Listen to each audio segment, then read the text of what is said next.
É o primeiro cavaleiro do Apocalipse, no meu entender. No meu entender, de ser o primeiro. Né? Ele vai trazer a falsa paz.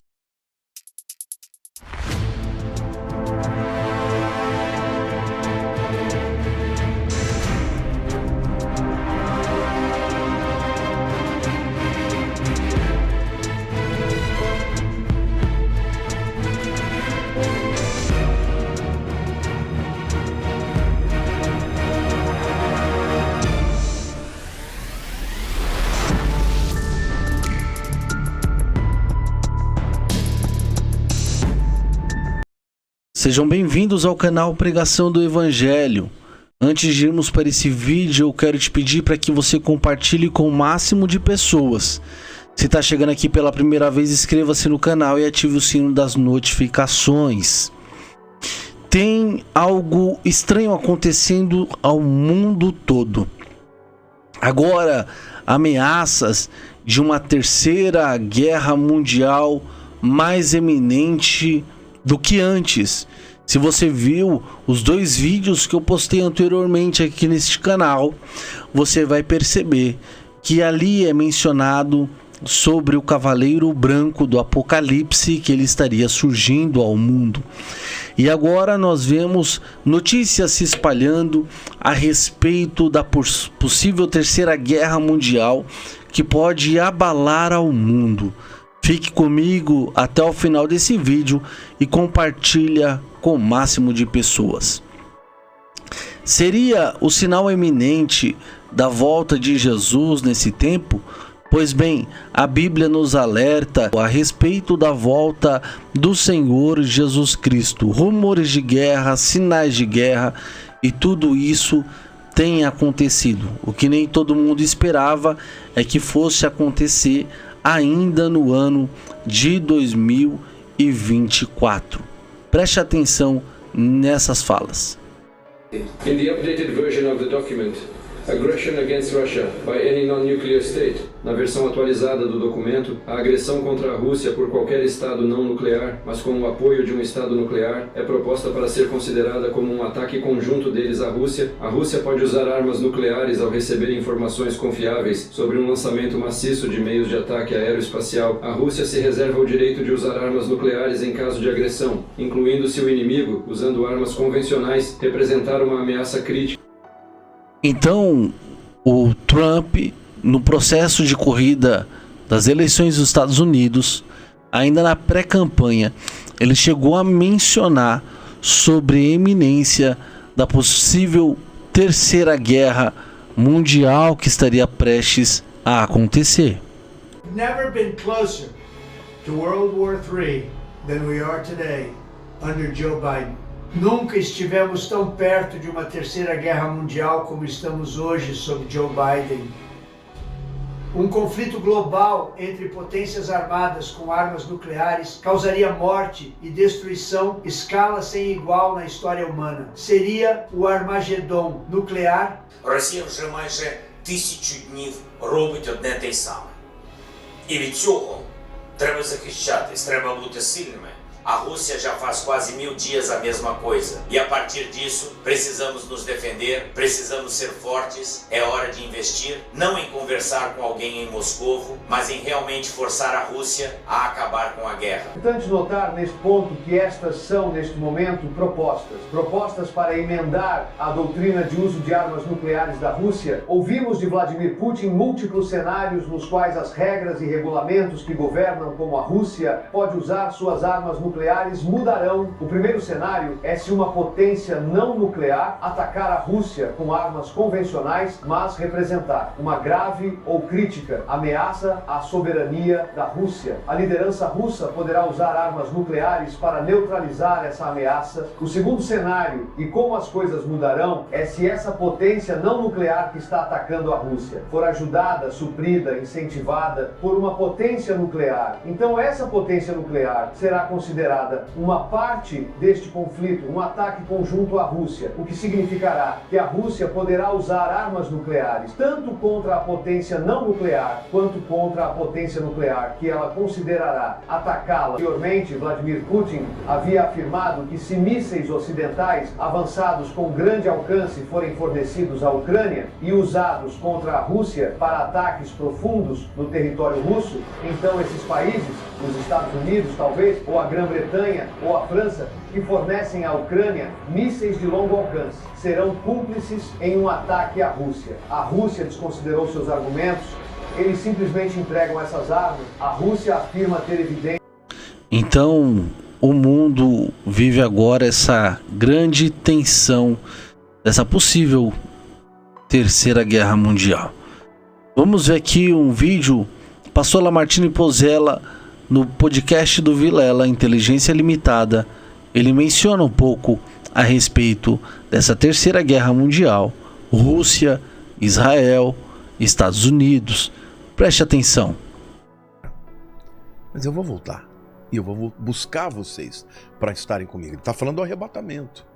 Então, Jesus ele já começou a preparar os discípulos porque ele estava achando que ele ia implantar o reino naquela hora.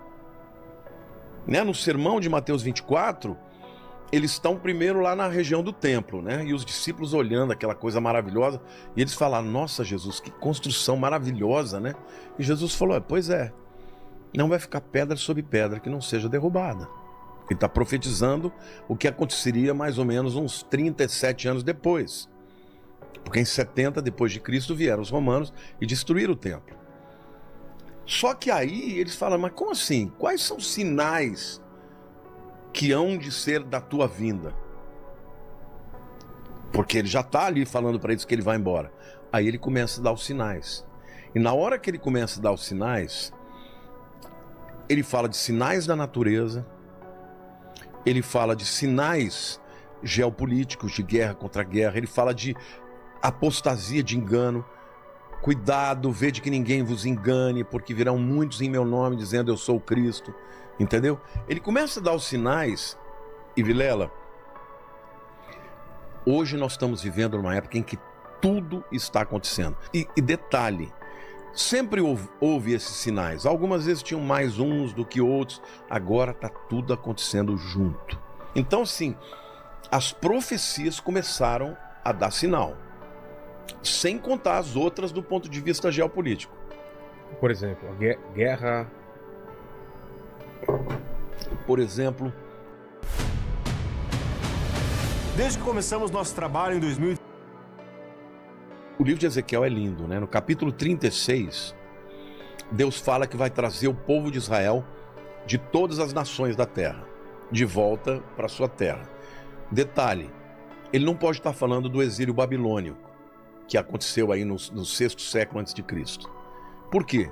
Porque ele está falando que ia trazer o povo de volta de todas as nações. Então ele estava falando do exílio que aconteceu no ano 70 e depois no ano 135, quando o imperador Adriano expulsou os judeus e eles não puderam mais ficar na terra. Deus está falando, eu vou trazer o povo judeu de todas as terras, de volta para a minha terra, e eles nunca mais vão sair de lá. Então, em 1948, se cumpriu essa profecia. Muita gente dava risada, dizendo, impossível, isso nunca vai acontecer. 37, Ezequiel tem a visão do vale de ossos secos. Deus leva Ezequiel numa visão para um vale terrível, seco, cheio de ossos. E Deus fala para ele, Ezequiel, o que você está vendo? Um vale de ossos sequíssimos. Eles podem reviver? Ezequiel falou, Senhor, tu sabes. Aí ele disse para Ezequiel, profetiza ao vale de ossos secos. Voltem à vida. Aí ele profetiza. Aí começa a ver um barulho. Plim, plim, plim, plim, plim. Começa a ouvir osso batendo com osso. De repente um osso daqui vem, junta com outro aqui e começou a juntar juntas, carne, pele e de repente aparece um exército de pé. E Deus fala assim, esse exército é o meu povo, é a nação de Israel. Eu vou revivê-los. Agora, detalhe, o que aconteceu na época do Holocausto? 6 milhões de judeus foram mortos. E como eles eram encontrados muitas vezes em valas de ossos secos. Essa visão de Ezequiel 37 é a visão do Holocausto. Por causa do Holocausto, por causa do vale de ossos secos, o mundo ficou abismado. O mundo falou, meu Deus, não pode acontecer isso de novo. E aí a ONU, em 1947, em dezembro, decide voltar a partilha entre uma solução de 2 estados, né? Um estado palestínico e um estado judeu. Israel aceitou e os muçulmanos não aceitaram. Mas a moção foi aprovada, inclusive com o voto de Minerva do brasileiro Oswaldo Aranha. A ONU aprovou, mas não fez acontecer.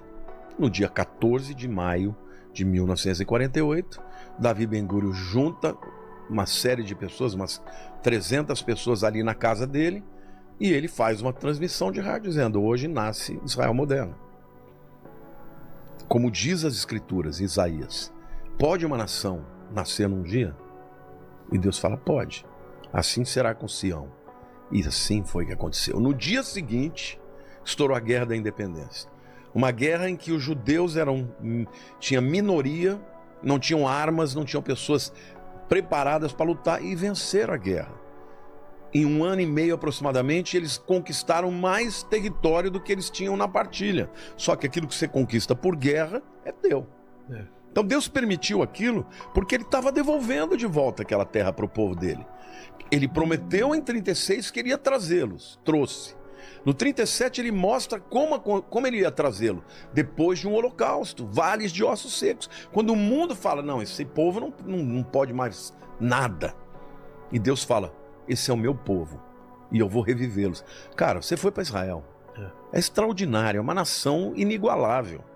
Inigualável, tudo aquilo que você vê no deserto, sabe, florescendo, plantações, tem profecia dizendo que o deserto iria florescer. Agora, não, mas isso foi o homem, irrigação gota a gota. Não interessa, Deus disse que ia acontecer, aconteceu. Agora vem o 38 e fala de Gog e Magog. Que é, se você pega lá, todas aquelas nações que virão contra Israel, que vão atacar Israel, são as nações que estão aí. Gog, Magog é Rússia. Pérsia é Irã. Então tá tudo ali. Turquia, Rússia.